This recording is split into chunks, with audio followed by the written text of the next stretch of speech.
అలా మనసులోకి వచ్చేసాడు కృష్ణుడు. నన్ను అందరూ ఒక్కసారి 2 చేతులు పైకెత్తండి. అబ్బబ్బబ్బా అద్భుతం. ఇలాంటప్పుడు చెప్పుడండి మళ్ళీ అదే లొల్లి. తర్వాత కొన్ని రోజుల తర్వాత పెళ్ళి.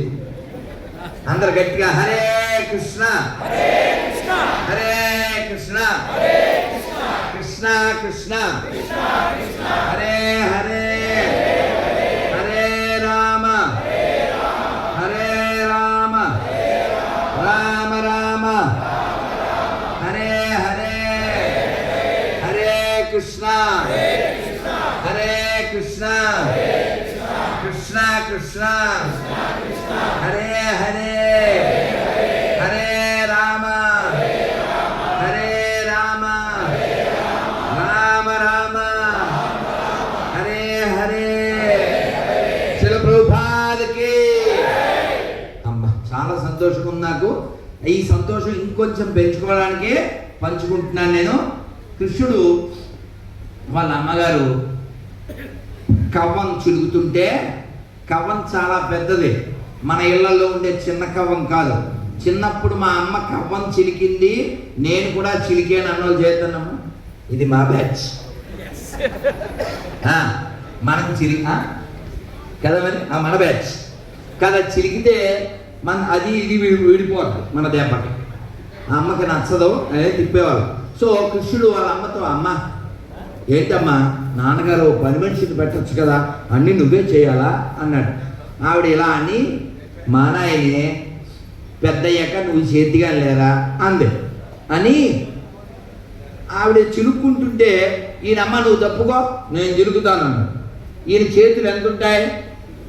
చిన్ని చిన్ని చేతులు. అన్నమయ్య చెప్పాడా? ఏం చెప్పాడు? చిన్ని శిశువు చిన్ని శిశువు ఎన్నడూ చూడమమ్మ ఇటువంటి శిశువు చిన్ని శిశువు. ఆయనే ఇక్కడ వెంకటాద్రిపై వెంకటేశ్వరుడి వెలసి లోకమంతా మన వైపు ప్రేమగా చూసేలాగా, లోకమంతా మనని గర్వించి గుర్తించేలాగా చేసినటువంటి వెంకటేశ్వర గోవిందా. అయితే ఈ చిన్ని శిశువు ఆ చిన్ని చేతులతో చిలుకుతున్నాడు. చిలుకుతుంటే పై లోకాల్లో కలకలం చెలరేగింది. వాళ్ళు టెన్షన్ గురయ్యారు. ఏమిటి అంటే శివుడు అప్పుడే పార్వతీదేవితో, ఆయన వెహికల్ ఏంటి అదన్నమాట, మహేంద్ర 700 కాదు కదా, అంతకంటే పవర్ఫుల్ నందీశ్వరుడు. సో హోండా సిటీ కాదు, అంతకంటే గొప్పదే. దాని మీద బయటకు వచ్చారు. ఇది చూశారు. కృష్ణుడు చిలుకుతున్నాడు. శివుడు అన్నాడు, పార్వతి ప్యాకప్. ఎందుకు మేకప్ అయినంతసేపు లేదు, అప్పుడే ప్యాకప్. మధ్యలో ఎందుకు మేకప్ అయ్యారు మీరు? నీకు తెలియదు, అలా చూడు అక్కడ 70 mm కనపడుతుందా. ఆయన చిలుకుతున్నాడు. ఇదివరకు ఒకసారి చిలికాడు, అప్పుడు అమెజాన్ పారిస్ మనకే పంపించారు. ఏమొచ్చింది? ఎవరు దొరుకుతారు అని శివుడు అన్నాడు. నడు అన్నాడు. ఆవిడ విసుక్కుందో ఏమో, వాళ్ళు వెళ్ళిపోయారు. తర్వాత ఈ వాసుకి సర్పం అప్పుడు మందరగిరి చుట్టూ తిప్పారు. ఆ మందరగిరి చుట్టూ రాళ్ళు ముళ్ళున్నాయి, అవి ఇంకా నెప్పులు తీరలేదు. ఇప్పుడు 2-3 సార్లు ఇలా తిప్పుతాడు. అబ్బే ఈ తాడు పనికిరాదు సార్, సీనియర్ తాడు ఉంది, సుబ్బారెడ్డి గారికి చెప్పి తెప్పించండి అని చెప్పి అది తెప్పిస్తారు. అంటే ఎవరిని? నన్నే. ఇప్పుడు పరమాత్మ పిలిచాక నేను ఎక్కడ కాదంటాను, నెప్పులు ఇంకా పోలేదు అని ఆయన నిట్టూర్చాడు. ఈ లోపల ఈ దేవతలు డ్యాన్స్ చేస్తున్నారు. సానందం సొరగన. ఎందుకు డ్యాన్స్ చేస్తున్నారు? అసలు స్వామివారి వ్యాక్సిన్ కనిపెట్టేది మన కోసం. ఇదివరకు తిప్పారంటే ఎవరి కోసం తిప్పారు? మన కోసమే. అప్పుడు వ్యాక్సిన్ వచ్చిందా? ఇప్పుడు కొత్త వ్యాక్సిన్ మాకే అని డ్యాన్స్ చేస్తున్నారు. ఇప్పుడు అమృతం వచ్చింది, మాకే ఇచ్చారు, ఇప్పుడు తిప్పుతున్నాడు. ఇప్పుడు ఏదో ఒకటి వస్తుంది. అప్పుడు పాలు తిప్పాడు, ఇప్పుడు మజ్జిగ తిప్పుతున్నాడు, ఏదైనా మాకే అని వాళ్ళు డ్యాన్స్ చేస్తున్నారు. ఒక్క ఆవిడ మాత్రం ఇలా చూస్తుంది. సాసూయం కమలాలయ. కోపంగా చూస్తుందంట. ఎందుకు కోపంగా చూస్తుంది ఆవిడ? అది ఆన్సర్. మా ప్రభుజీ చెప్పారు. ఇదివరకు ఈవిడ ఎక్కడి నుంచి వచ్చింది? ఈవిడ ఎక్కడి నుంచి వచ్చిందండి? అలా చిలికినప్పుడే కదా వచ్చింది. ఇప్పుడు ఇంకొక ఆవిడ వస్తే అందుకని ఆవిడ ఎలా చూస్తుంది, నేను బాగానే చేస్తున్నాను కదా, వాళ్ళ అమ్మగారు ఏదో చిలుక్కుంటున్నారు, ఈ చిలుక్కోనివ్వచ్చు కదా, ఈయన తగుదనమ్మ అని తిప్పుతున్నాడు, ఈయనకి ఎందుకండి ఇప్పుడు అని ఆవిడ ఏదో విసుక్కుంటారు. కానీ వాస్తవానికి కృష్ణుడికి అసలు వాళ్ళు అనుకున్నవి ఏవి ఆలోచనలో కేవలం వాళ్ళ అమ్మ కోసమే ఆయన చిలుపుతున్నారు, వెన్న కోసమే.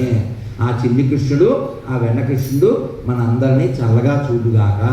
కాబట్టి మనం అందరం కూడా ఆ కృష్ణ స్మరణ చేస్తూ బృందావనాన్ని ఎంతమంది దర్శించారో ఒకసారి చేయొద్దండి. వెళ్ళని వాళ్ళందరూ హృదయపూర్వకంగా చూడండి, భాష గారు కూడా చేయించారు, అద్భుతం, భాగ్యం భాగ్యం అందరూ ఉన్నారు. కాబట్టి బృందావనం వెళ్ళాలి అని కోరుకోండి అంతే. నేను బృందావనం మొదటిసారి వెళ్ళినప్పుడు కృష్ణుడి యొక్క ఇల్లు కొండ మీద ఉంటుంది, నందగాం. ఎక్కుతున్నా, ఎక్కేటప్పుడు అందరూ మా వాళ్ళు వెళ్ళిపోయారు, నేనేమో ఇలా ప్రకృతి అంతా పరిశీలిస్తూ ఆనందపడిపోతూ వెళ్తున్నాను. ఓ మూల నుంచి ఓ పాట వచ్చింది. ఓ 25 సంవత్సరాల క్రితం, సెల్ ఫోన్లు కూడా లేవు కదా, అప్పుడే వస్తూ ఉన్నాయి, మా దగ్గర లేవు. నా సంతోషాన్ని ఎవరితో అన్నా వ్యక్తం చేద్దాం అనుకునే పరిస్థితుల్లో ఓ పాట వినపడింది. బృందావన కా కృష్ణ కన్నయ్య, తెలుగులో మీకు తెలుసుగా, బృందావనమది అందరిది, గోవిందుడు అందరి వాడేలే, ఎందుకే రాదా ఈసన సూయలు, అందములందరి ఆనందములే కదా, అందములందరి ఆనందములే. కాబట్టి ఆనందం అనేది కృష్ణుడిలో ఉంది, మన అందరిలో ఉంది. అందుకే ఆ కృష్ణుడు వెంకటేశ్వర స్వామిగా ఉన్నటువంటి ఆ గర్భగుడిని ఏమని పిలుస్తారు? ఆనంద నిలయం కదా. కాబట్టి ఆనందంగా ఉండడం మన హక్కు. అదే చెప్పింది మన బుక్కు, వెయ్యండి ఓ లుక్కు, ఎవరన్నా కాదంటే తొక్కు. అర్థమైందా?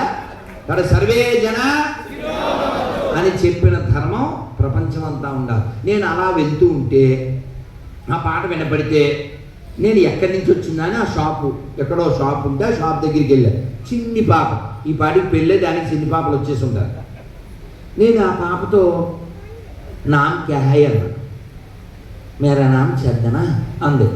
అంటే నాన్న చందన, ఆప్కో మేరా వందన, you are very dear to lord Nandanandan, who can cut our బంధన. ఆ పిల్లకి అర్థమైందా? అర్థం కాదు, చిన్ని బిడ్డ. కానీ మీకు అర్థమైందిగా, కృష్ణుడు చందన చేర్చిత నీలకలేబర పీతవసన వనమాలి. చందనం కృష్ణుడికి ఇష్టమైంది, చందనం. ఆయనతో మనకు ఉండవలసింది బంధనం. హరే కృష్ణ మంత్రం ఇంధనం, అదే మన నిజమైన ధనం. అందులోనే ఉండాలి మనం, అప్పుడే మన జీవితం ఘనం. అందుకని బోలో బృందావన విహారీ లాల్కి.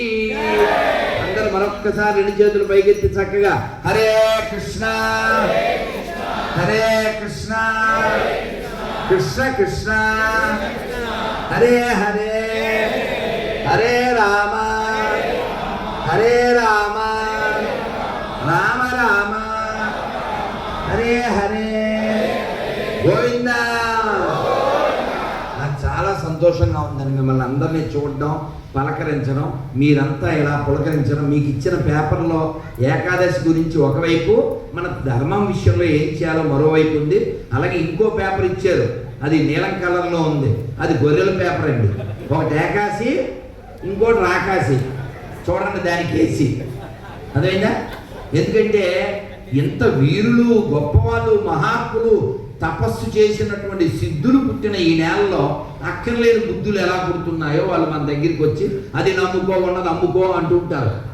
వాళ్ళు ఎవరన్నా వచ్చినప్పుడు గొడవ పెట్టుకోకండి, ఎందుకు వచ్చాడు అలా కరవకండి.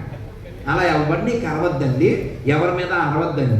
ఎవడైనా వస్తే ఇదిగో బాబు దీనికి ఇవ్వండి ఆన్సరు, మాకున్నారు స్పాన్సరు, లేక నీకు వద్ద క్యాన్సర్ అని వాళ్ళతో చెప్పే క్వశ్చన్లు అడగండి. మనం ప్రశ్నించండి. ఎవరికి మనం వ్యతిరేకం కాదు.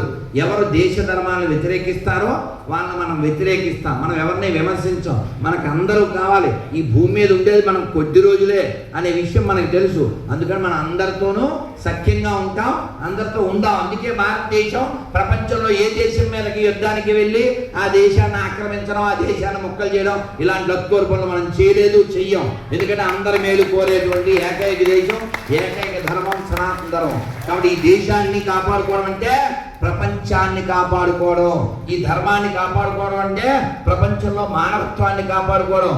కాబట్టి భారత్ బాగుంటే ప్రపంచం బాగుంటుంది. భారత్ బాగుండాలంటే హిందువులు బాగుండాలి. హిందువులు బాగుండాలంటే ఇందాక భాష గారు చెప్పినట్టుగా గుడులు బాగుండాలి. మనం గుళ్ళు శుభ్రంగా పెట్టుకోవాలి. చాలా పని ఉంది, ఎక్కడికో వెళ్ళక్కర్లేదు. కేవలం కర్నూలు సిటీని శుభ్రంగా ఎక్కుంటే దేవాలయాల్ని మనం శుభ్రంగా చేసుకుని, దేవాలయాల్లో పుల్లారెడ్డి గారు ఎంత సేవ చేశారండి. ఆయన తీయగా స్వీట్లు పంచడం ఒకటేనా కాదు కదా, ఆ తీయడంతో పాటు వారి హృదయం కూడా ఎంతో తీయనైనటువంటిది. వారు నేను కలిసాం 2006లో 20 ఏళ్ల క్రితం. ఆయన నా చేయి పట్టుకుని నన్ను వేదిక మీదకి తీసుకెళ్ళి అలా చెప్పినా పెద్ద ఆయన అంటే ప్రభుపాదులు వారు. ఇస్కాన్ అబిడ్స్లో పెద్ద గుడి ఉంది. మన దక్షిణ భారతంలో మొట్టమొదటి ఇస్కాన్ అదే. ఆయన నన్ను చేయబట్టుకుని పెద్ద ఆయన మా ఇంటికి 4 టూర్లు వచ్చాడు అని చెప్పారు. పెద్ద ఆయన అంటే ప్రభుపాదులు వారు. ఆయన భాగ్యం. ఆయనకి డబ్బు ఉండడం చాలా మంది దగ్గర ఉంది. డబ్బు ఎవరి దగ్గర లేదు. డబ్బుండి సరిపోయిందా? పుల్లారెడ్డి గారు ఎందుకు చెప్పుకుంటున్నాం? స్వీట్లు అమ్ముకుని సరిపోతే చెప్పుకుంటారా? స్వీట్ షాప్ లో అందరి పేర్లు చెప్పుకుంటావా? స్వీట్ హార్ట్ ఉంది కాబట్టి చెప్పుకుంటున్నాం. ధర్మంలో ఆయన సేవలో ఆయన ఫాస్ట్ ఉంది కాబట్టి చెప్తున్నాం. అవునా కదా? ఆయన శరీరంగా జీవించలేకపోయినా అందరి హృదయాల్లో ఆయన జీవించున్నారు. ఎందుకంటే ఆయన చేసిన సేవ, ఆయన త్యాగం, ఆయన వైరాగ్యం, ఆయన తపస్సు చాలా నిరాడంబరంగా జీవించారు. అటువంటి వారు పుట్టిన కర్నూలులో మనం పుట్టాం. వీరబ్రహ్మేంద్ర స్వామి లాంటి వాళ్ళు సంచరించినటువంటి నేల, అన్నమయ్య పుట్టి తిరిగిన నేల, ఒకరా ఇద్దర ఎందరో మహానుభావులు పుట్టిన నేల. కాబట్టి ఆ వారసత్వాన్ని మనం కొనసాగించాలి. కవిత్రి మొల్ల పుట్టిన నేల ఈ సీమయే, వేమన పుట్టినది ఈ సీమయే, ఉయ్యాలవాడ నరసింహారెడ్డి పుట్టినది ఈ సీమయే, పుల్లారెడ్డి గారు పుట్టింది ఈ సీమయే, సత్యసాయి గారు పుట్టింది ఈ సీమయే. కాబట్టి ఈ సీమ చిన్నది కాదు, చాలా గొప్పదండి. రాయలేలిన సీమ, రాయలుగా చెప్పండి. రాఘవేంద్ర స్వామి పుట్టిన సీమ, తుంగభద్ర ప్రవహించే సీమ, పెన్నా ప్రవహించే సీమ, పంచుతుంది ప్రేమ, అది మన ధీమ. అర్థమైందా మామ? కాబట్టి మనం అందరం కూడా ఈ తెలుగు వాళ్ళమై పుట్టినందుకు ఈ తెలుగు నేల మీద ఉగాది నాటి నుంచి మన ఉత్తమ లక్షణాలను పొందాలని భగవంతుని ప్రార్థిస్తూ, ఉగాది నాడు ఖచ్చితంగా సూర్యోదయానికి పూర్వమే లేవండి. తల మీద నుంచి నువ్వుల నూనె ఒళ్ళంతా రాసుకుంటూ చక్కగా నలుగు పిండి, శనగపిండి పెట్టుకుని అభ్యంగన స్నానం అంటారు. అలా చెయ్యండి సంవత్సరానికి ఒకసారైనా. అలా చేయడం ద్వారా శరీరానికి, నాడులకి, మనస్సుకి చాలా మంచిది. అమ్మ ఉంటే అమ్మ చేస్తుంది. అమ్మ అలా నాకు నలుగు పెట్టింది అన్న భాగ్యవంతులు చేయొద్దండి. ఇదంతా మా బ్యాచ్. షాంపూ అమ్మ, మా సుబ్బారెడ్డి మామూలు షాంపూ వాడకండి అని చెవులు చెప్తున్నాను. మైకులో చెప్పండి, షాంపూ వాడి సాగుతున్నా మీకు దండమైనా. సున్నిపిండి వాడిన ఆ రోజుకి మాత్రం, లేకపోతే అసలు చాలా బాధగా ఉంటుంది. ఏదైనా నదికి వెళ్తామా, అక్కడే బట్టలు, అక్కడే సబ్బులు, అక్కడే సబ్బు యొక్క పైన కాగితాలు, షాంపూలు. ఎవరండి అసలు? భారతదేశంలో అస్సలు బాధ్యత లేదు. అందుకే భారతీయుడు వల్ల వచ్చింది, తర్వాత అపరిచితుడు వచ్చింది. అయినా సరే మనం మారట్లేదు అనుకోండి. మారడానికి ప్రయత్నం చేద్దాం. పైనేమో 10 ఏళ్ల క్రితం మొదలు పెట్టారా ఏంటది? స్వచ్ఛ భారత్. అయినా మన వాళ్ళు ఇంకా రుచి భారత్లోనే వెనకబాటు చేస్తున్నారు. 11 ఏళ్ళు 12 ఏళ్ళు. అందుకని మన దేశాన్ని మనమే శుభ్రంగా పెట్టుకోవాలి, మన దేహాన్ని మనమే శుభ్రంగా పెట్టుకోవాలి. ఈ భూమి మీద ఉన్నంతకాలం సంతోషంగా, ఆనందంగా ఉండాలని భగవద్గీత కొన్ని వేల భగవద్గీతలు ఇచ్చారు. ఆ ఇచ్చినప్పుడల్లా భగవద్గీత మీద ఒక స్టాంప్ ఉంటుంది. ఏముంటుంది తెలుసా? మనిషి పుట్టినందుకు మరణించే లోపల ఒక్కసారైనా భగవద్గీత పూర్తిగా చదవాలి. అలా రాస్తాడా రమణోదాసు? అలా రాస్తే రమణోదాసు అవుతాడా? అలా రాయండి నేను. మనిషి పుట్టినందుకు మరణించే లోపల ఒక్కసారైనా భగవద్గీత పూర్తిగా చదివి చావండి. ఇంకా అవలేదు, అందులో బ్రాకెట్ ఉండదు కింద. అందులో ఏముంటుందంటే ఎందుకంటే చదవకపోయినా చస్తారు కనుక.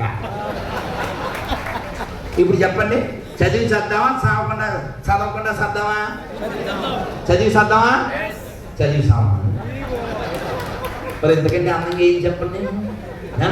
భగవద్గీత కించిత లీత గంగా జలలవ కనికా పీత.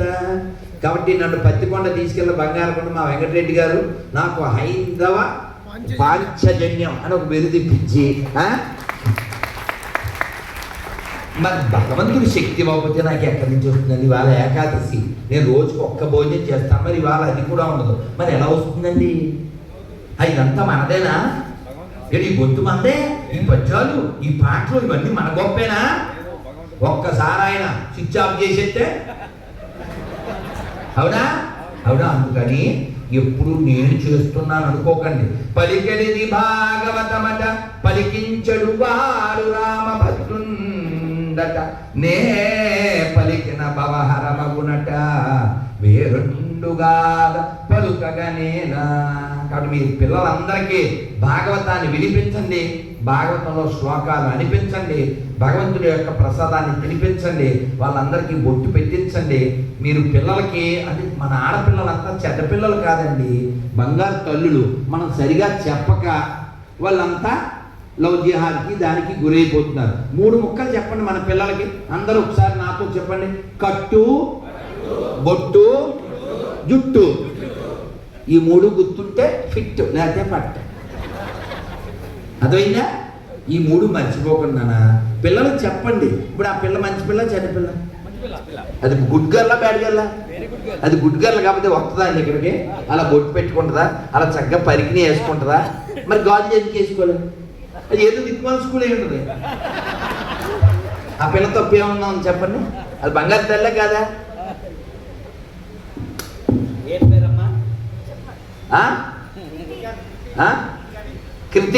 కృతి చప్పట్లు కొట్టండమ్మా. కాబట్టి పిల్లలందరూ బంగారాలండి, ఈ పిల్లల్ని కాపాడుకోవాలి, వాళ్ళతో కొంచెం మాట్లాడాలి. మీరందరికీ ఈ ఉగాది సందర్భంగా ఒక్క విజ్ఞప్తి చేస్తున్నాను. ఏంటంటే వారానికి ఒక్కరోజు ప్రతి శనివారం రాత్రి 7 to 8 లేదా 8 to 9 ఒక్క గంట కూర్చుని మీ ఇంట్లో భగవద్గీత కానీ, భాగవతం కానీ, రామాయణం కానీ, ఉపనిషత్తు కానీ ఏదో పుస్తకంలో ఒక్కొక్కరు ఒక్కో పేజీ చదవండి. చదివేసిన తర్వాత ఒక్క 10 నిమిషాలు భజన చేయండి, ఒక్క మాల మంత్రం చేయండి, హరే కృష్ణ మంత్రం లేదా ఓం నమో నారాయణ, ఓం నమ శివాయ మంత్రం చేసేసి చక్కగా కృష్ణుడికో, వెంకటేశ్వరకో, రాముల గారికో ఒక అగరబత్తి తిప్పేసి శివుడికో, పార్వతీ పరమేశ్వరుడికో చక్కగా శ్రీమద్రమారమణ గోవింద, ఆంజనేయ వరద గోవింద, పుండరీక వరద గోవింద. అంతే కదండి. ఇలా జీవించండి, ఆనందించండి, చక్కగా అనుభవించండి. ఇందాక మా సారు ఏం పేరు వీరభద్రారెడ్డి గారు స్వామి ఉన్నారు, నేను మాట్లాడే సాహసం చేయను అని చాలా తక్కువ చెప్పినా చాలా సరళంగా ఆనందంగా మనకు అర్థమయ్యేలా చెప్పారు. ఇలాంటి వాళ్ళు కాలేజీలు పెట్టడము, పిల్లల్ని తయారు చేయడం చాలా ఉదాహరణ. అటువంటి కాలేజీల్లో మన పిల్లల్ని చేర్పించాలి, పిల్లల్ని రక్షించాలి, ధర్మాన్ని రక్షించాలి. చాలా చాలా ఇంపార్టెంట్ ఉంది. మనం ఏదో ఎక్కడెక్కడో చేర్పించేస్తాం, ఆ తర్వాత మనం వినకూడవన్నీ వింటూ ఉంటాం, ఏవేవో జరగకుండా జరుగుతూ ఉంటాయి. అందుకని ఈ కాలమాన పట్టిక చాలా చక్కగా స్వస్తి శ్రీ పరాభవనామ సంవత్సర కాలమానిక చాలా చక్కగా ఇందులో సప్త చిరంజీవుల గురించి, ఇంకా ఎలాగ పంచాంగము, ఈ నెలలు, మాసాలు, ఇవంతా చాలా ఉత్తరాయణ, ఇవన్నీ చాలా బాగా ఇందులో చేశారు. నేను ఇప్పుడే చూస్తున్నాను ఇవాళ కార్యక్రమం, ఇందులో ఫోటో పేరు కూడా వేసేసారు. ఇప్పుడే చూస్తున్నాను. చాలా బాగా దీన్ని తీర్చిదిద్దిన వెంకట సుబ్రహ్మణ్యం గారి గట్టిగా కడతాల ధ్వనంతో ఇది చాలా క్వాలిటీతో, నాణ్యతతో ప్రింట్ చేసినటువంటి వాళ్ళు ఎవరో వారికి కూడా మధు, ఓ మధు, అదనమాట. చాలా చాలా సంతోషం. మీ పాట గుర్తొచ్చేసింది అంటే నాకు అర్థమైపోయింది. అదన్నమాట. అలాగే దీనికోసం వ్యయ ప్రయాసలు కోర్చి నాకు ఇద్దరేమో ఫోన్ చేశారు, రామిరెడ్డి గారు, ఇంకొకరు ఎవరు, నేను ఉగాదిని పెట్టుకున్నాను అనుకుంటున్నాను, ఇంకెవరో ఫోన్ చేశారు. రామిరెడ్డి గారు కాకుండా రాత్రి మీరు ఏం పేరు సార్, సుకన్న గారు ఫోన్ చేశారు, నన్ను ఫాలో అప్ చేశారు. ఇంకా మా సుబ్బారెడ్డి గారు ఉన్నారు కాబట్టి బెంగలేదు. అర్ధరాత్రి అపరాత్రి వచ్చేసాం. చూడండి ఇంత వాక్కు ఇంత బలం ఎక్కడికి చూస్తుందండి. నేను చాలా నీరసంగాను నిద్రపోవాలి నేను అని అనుకున్నాను. పొద్దున్న మన ఇస్కాన్ పిల్లల పాపం పొద్దున్నే ఇస్కాన్ ప్రసాదం అంటే అన్నం అది తీసుకోం కదా, ఏదో అన్నంతో సంబంధం లేని పండ్లు, కీర దోశలు ఇలాంటివి ఏవో తీసుకొచ్చారు. నేను మౌనం అయిపోయిన వెంటనే ఢామ్ అని ఢామ్ అని పడుకుందాం అనుకున్నాను. ఈయన ఢామ్ అని బాంబేశాడు. మా ఇంట్లో పెళ్ళి, నువ్వు రాకపోతే వెళ్ళి అని పిలిచాడు. ఇది మళ్ళీ గొప్ప వచ్చేసరికి 2:30. ఇంకేముంది, ఆ ప్రసాదం ఏవో స్వీకరించేసరికి 4. కొద్దిసేపు అలా విశ్రమించాం. సో మీరు గ్రేటు, నా వల్ల అయింది లేటు, అది మీ ప్లేటు, బయట ఉన్న ప్లేటు, అరేంజర్ బై అవర్ సేటు.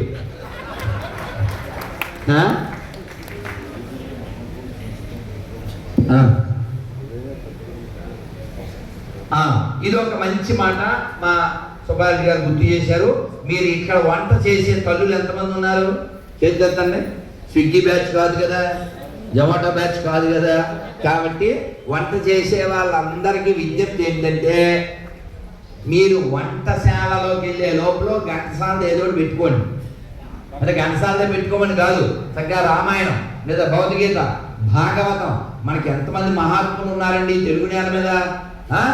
ఓ చాగంటి కోటేశ్వరరావు గారు, ఓ గరికపాటి నరసింహరావు గారు, సాంబేరం షణ్ముఖ శర్మ గారు, మల్లాది చంద్రశేఖర శాస్త్రి గారు, శ్రీభాష్యం అప్పలాచార్యులు వారు, శాతులూరి గోపాలకృష్ణమాచార్యులు వారు, వీళ్ళు కాకుండా హరికథ చెప్పేటువంటి ముప్పవర సింహాచార్య శాస్త్రి గారు, వతిపత్తి పద్మాకర్ గారు, ఇంకా ఎందరో మనకు రామాయణ భాగవత భగవద్గీతలు చెప్పినటువంటి వాళ్ళు ఉన్నారు. కాబట్టి మీరు సెల్ ఫోన్లో ఆ ఒక్క లెక్చర్ పెట్టుకుని అది వింటూ వంట చేయండి. అప్పుడు అదేమవుతుంది, ప్రసాదం అయిపోతుంది. అది మానేసి మనం ఏం చేస్తుంటాం, వదిన ఏం చేస్తున్నాం, పుచ్చిపోయిన వంకాయలు ఉంటే మా బావగారికి వేపు చేస్తున్నాను, ఇలా అయిపోతుంది.